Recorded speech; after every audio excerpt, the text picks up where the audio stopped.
नमस्कार, UPSC preparation only में आपका स्वागत है। आज हम आपको ले चलते हैं दक्षिण भारत के उस पवित्र रात में जहां आकाश दीपों से भर जाता है, हवा में घी की सुगंध तैरती है और हजारों वर्षों की परंपरा एक ही क्षण में जीवंत हो उठती है। ये है तमिलनाडु का कार्तिकेय दीपम, वो उत्सव जो इस बार चर्चा में इसलिए है क्योंकि पहली बार इसके मुख्य अनुष्ठान को हाईटेक ड्रोन मॉनिटरिंग और लाइव ग्लोबल टेलीकास्ट के साथ आयोजित किया गया। साथ ही अन्नामलाई हिल, जिसे अरुणाचला हिल भी कहा जाता है, पर ज्वाला प्रज्वलित करने के दौरान हुई भारी भीड़ ने सुरक्षा के नए मानक खड़े कर दिए। इस साल की भीड़ पिछले 15 वर्षों का रिकॉर्ड तोड़ चुकी है और यही वजह है कि ये त्योहार अचानक करंट अफेयर्स में सबसे ज्यादा चर्चित हो गया। आप जरा कल्पना कीजिए, तमिलनाडु के तिरुवन्नामलाई शहर की उस शाम की जब पूरा शहर सांस रोककर इंतजार कर रहा था कि कब पहाड़ी की चोटी पर वो दिव्य ज्वाला प्रज्वलित होगी। जैसे ही अग्नि प्रकट हुई, लोगों का उत्साह आसमान तक पहुंच गया। ये वही क्षण है जो अगले पूरे वर्ष के लिए शुभ माना जाता है। कहा जाता है कि भगवान शिव स्वयं अग्नि रूप में इस रात प्रकट होते हैं और संसार को प्रकाश के मार्ग पर चलने का संदेश देते हैं। लेकिन कार्तिकेय दीपम केवल आध्यात्मिक उत्सव नहीं है, ये दक्षिण भारत की सबसे प्राचीन जीवित परंपराओं में से एक है जिसकी जड़ें संगम साहित्य तक जाती हैं।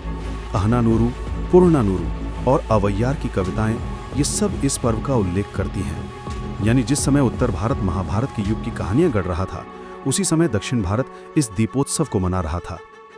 इस साल ये चर्चा में इसलिए भी रहा क्योंकि पुरातत्व विभाग ने संगम युगीन चट्टानों पर मिले नए अभिलेखों का अध्ययन जारी किया है, जिसमें कार्तिकेय दीपम का उल्लेख मिलता है। इसका मतलब है कि ये पर्व 2000 साल से भी अधिक पुराना है और तमिल संस्कृति की निरंतरता का प्रमाण है। दूसरी वजह यह है कि तमिलनाडु सरकार ने पहली बार इसे ग्रीन फेस्टिवल सर्टिफाइड इवेंट घोषित किया। लाखों दियों को जलाने के बाद भी पर्यावरण पर न्यूनतम प्रभाव रखने के लिए विशेष व्यवस्था बनाई गई। इस पर्व में दिए क्यों जलाए जाते हैं? एक सुंदर मान्यता है कि प्रकाश बुराई को भस्म कर देता है। इसीलिए हर घर में मिट्टी के घी वाले दिए जलाए जाते हैं, जिन्हें तमिल में अघल विलक्कू कहते हैं। रोचक बात यह है कि दिया जलाने की ये परंपरा दीपावली से भी पुरानी मानी जाती है। कई विद्वान मानते हैं कि कार्तिकेय दीपम को ही बाद में पूरे भारत में विभिन्न रूपों में मनाया जाने लगा। एक और दिलचस्प पहलू इस बार चर्चा में रहा।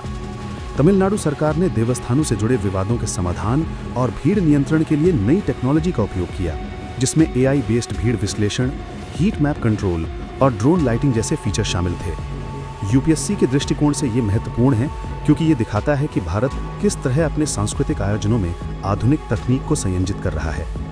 और अब आते हैं उस धार्मिक प्रतीक पर जिसे दुनिया भर के तमिल श्रद्धालु सबसे अधिक मानते हैं, भगवान कार्तिकेय, जिन्हें दक्षिण भारत में मुरुगन कहा जाता है। मान्यता है कि ये रात उन्हीं को समर्पित है।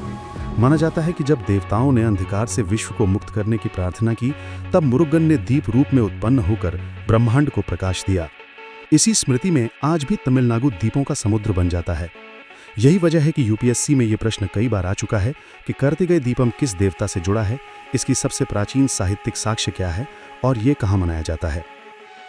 ये दक्षिण भारतीय सांस्कृतिक पहचान का केंद्र है, लेकिन इस बार इसे नेशनल और इंटरनेशनल लेवल पर हाईलाइट इसलिए किया गया क्योंकि America, Sri Lanka, Singapore, Malaysia, Australia और खाड़ी देशों में बसे करोड़ों तमिलों ने पहली बार इसे एक ग्लोबल वर्चुअल फेस्टिवल का रूप दे दिया। तिरुवन्नामलाई की ज्वाला का लाइव प्रसारण 40 देशों में देखा गया। इससे कार्तिकेय दीपम केवल एक क्षेत्रीय पर्व नहीं रहा, ये ग्लोबल तमिल कल्चर का प्रतीक बन गया।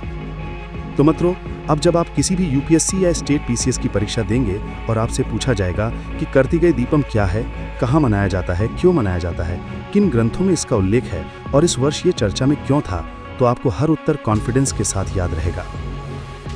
यदि ये ज्ञानवर्धक यात्रा आपको पसंद आई हो तो चैनल यूपीएससी प्रिपरेशन ओनली को सब्सक्राइब करें, वीडियो को लाइक करें और अपने साथियों के साथ शेयर कर दें। आपका एक कदम हमें और बेहतर कंटेंट बनाने की हिम्मत देता है।